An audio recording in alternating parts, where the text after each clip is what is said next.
Oke, selamat malam. Selamat malam para mahasiswa. Kali ini kita akan membahas mengenai pertanggungjawaban produsen di bidang produk.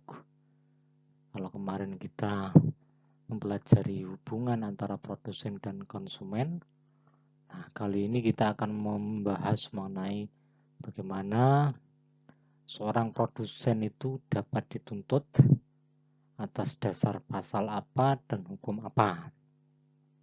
Nah, ini penting sekali kalian pahami sebelum membahas mengenai persoalan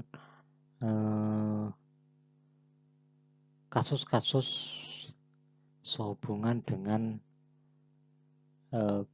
produsen atau produk-produk yang sehubungan dengan perlindungan konsumen terhadap suatu produk tertentu. Nah, baik, marilah kita pahami dulu mengenai prinsip dasar bagaimana si produsen sehubungan dengan produknya ini bertanggung jawab. Yang pertama dalam slide ini bahwa kita tahu semua kalau produsen itu memproduk ada yang good barang dan ada yang service. Nah, ketika berhubungan dengan produk, maka dalam perlindungan konsumen ini itu umumnya hanya fokus pada barang yang sifatnya diproduksi dalam hubungannya dengan konsumen. Sekarang kemudian jika berhubungan dengan jasa, bagaimana pola hubungannya? Maka hubungannya adalah berbasis kontraktual liability atau pertanggungjawaban menurut dasar hukum kontrak. Nah, oleh karena itu ketika membahas pertanggungjawaban produsen sehubungan dengan produknya, maka yang dimaksud ini adalah fokus pada barangnya. Begitu. Kemudian bagaimana dengan jasa? Maka kalau jasa itu di bawah hukum kontrak. Gitu. Mari kita lihat sehubungan dengan produk liability, sehubungan dengan produk. Gitu. Nah, sehubungan dengan produknya ada beberapa konsep yang perlu kita pahami. Yang pertama bahwa produk liability itu merujuk pada tanggung jawab hukum yang dikenakan kepada produsen atas penjual atau menjual produk cacat atau produk-produk yang dapat menyebabkan cedera dan kerugian pada konsumen. Ada istilah ini, produk liability. Ya, sehubungan dengan produknya ketika ada cacat, ketika ada cedera. Selanjutnya istilah hafiat dalam bahasa Latin, biarlah ia berhati-hati. Ini terbagi menjadi dua, namanya hafiat emptor dan hafiat venditor. Kalau emptor itu biarkan pembeli berhati-hati. Artinya, kedudukan pembeli maupun produsen itu sama-sama dianggap mereka secara alamiah itu akan selalu berhati-hati terhadap produknya. Pembeli itu juga selalu berhati-hati dan produsen itu juga akan selalu berhati-hati. Itu istilah berkaitan dengan itu. Lalu bagaimana bentuk pertanggungjawaban terhadap produk oleh produsen? Itu yang pertama adalah bahwa dapat didasarkan oleh civil law dan public law. Nah, sehubungan dengan civil law, maka kemudian muncullah yang namanya perikatan antara konsumen dengan produsen.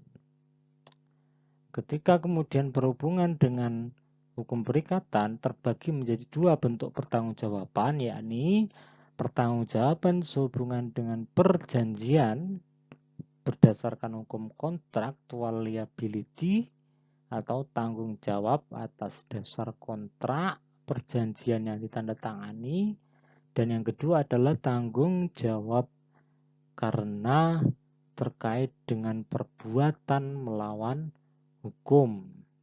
Tanggung jawab perbuatan melawan hukum itu kemudian terbagi lagi menjadi fault liability, tanggung jawab atas dasar dibuktikannya ada kesalahan menurut pasal 1365, kemudian tanggung jawab terhadap perbuatan melawan hukum atas dasar no fault liability atau strict liability. Yang pertama didasarkan pada produk, hakikat produknya.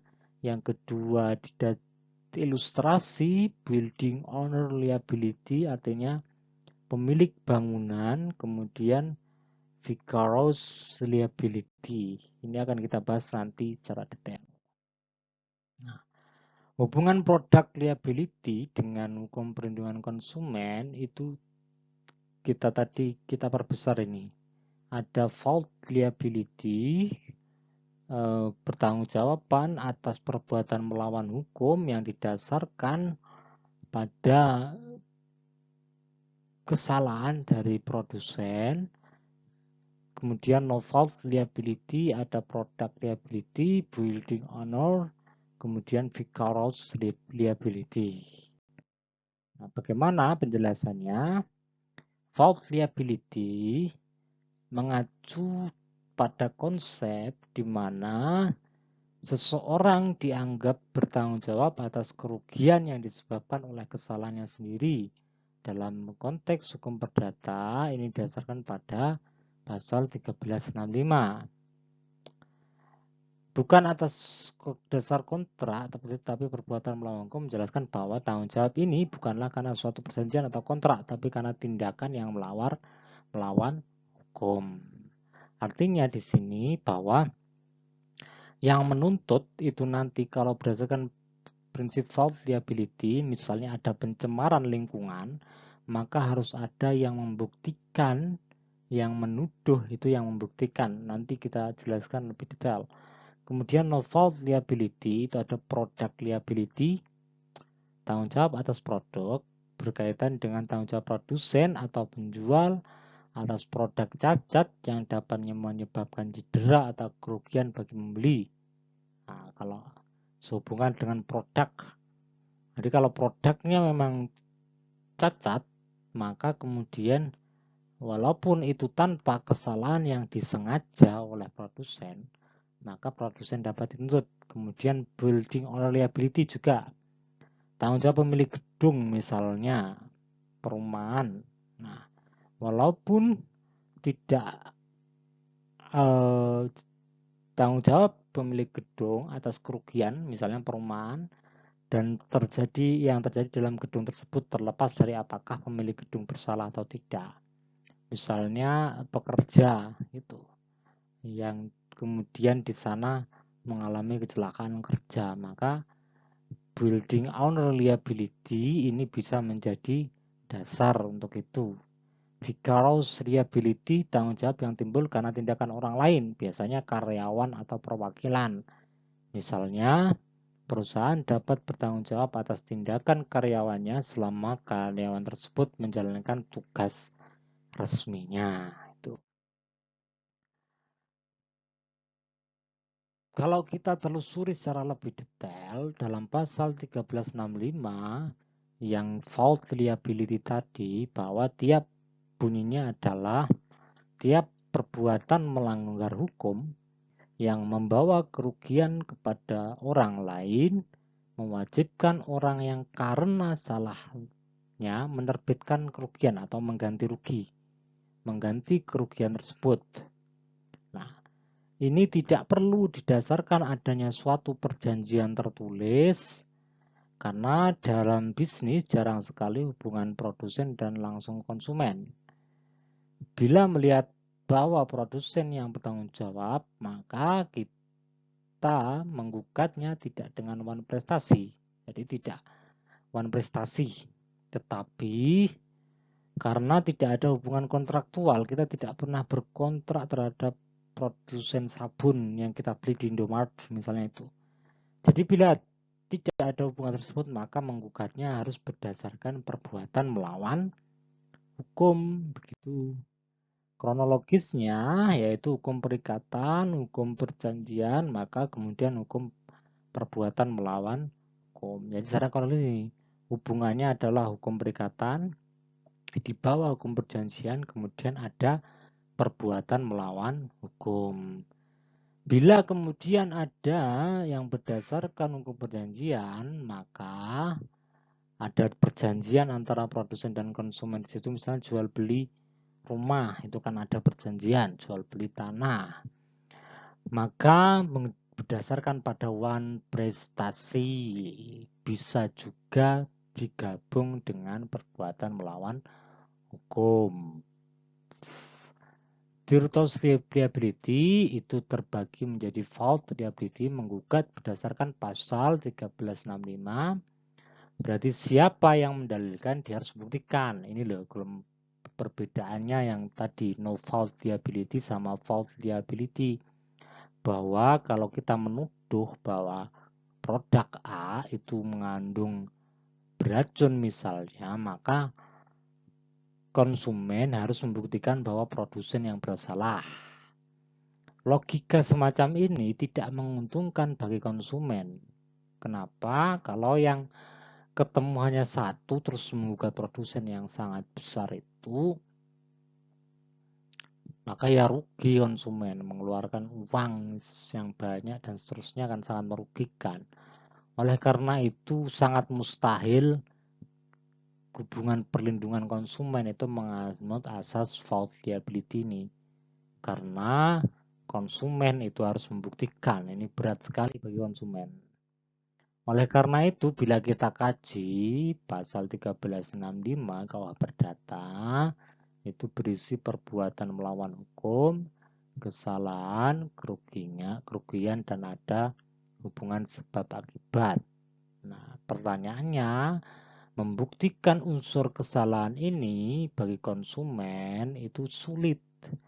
Oleh karena itu, dalam hukum perlindungan konsumen, ini kemudian beban tersebut diperingan. Oleh karena itu, unsur kesalahan yang tadinya dibeban kepada konsumen dialihkan atau dibebankan kepada produsen yang harus membuktikan bahwa dia tidak bersalah. Bahwa misalnya biskuitnya itu secara dari awal sampai akhir memang produksinya bagus dan halal, misalnya begitu.